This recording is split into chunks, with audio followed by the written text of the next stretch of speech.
প্রায় 1 কোটি মেয়ে তাদের পড়াশোনা চালিয়ে যাওয়ার জন্য আর্থিক সহায়তা পেয়েছে।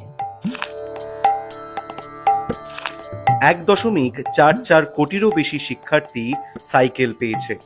নিশ্চিত করা হয়েছে দূরত্ব যেন কখনোই স্কুল ছুটের কারণ না হয়।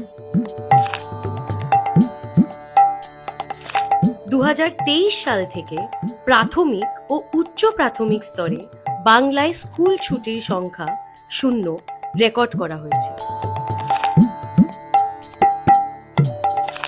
একাদশ ও দ্বাদশ শ্রেণীর 53 লক্ষ শিক্ষার্থী ট্যাবলেট এবং স্মার্টফোন কেনার জন্য আর্থিক সহায়তা পেয়েছে। শিশুদের শেখার মধ্যে দিয়ে বাংলা এগিয়ে চলে। বাংলার শিক্ষা কেবল ভর্তির মাধ্যমেই থেমে থাকে না।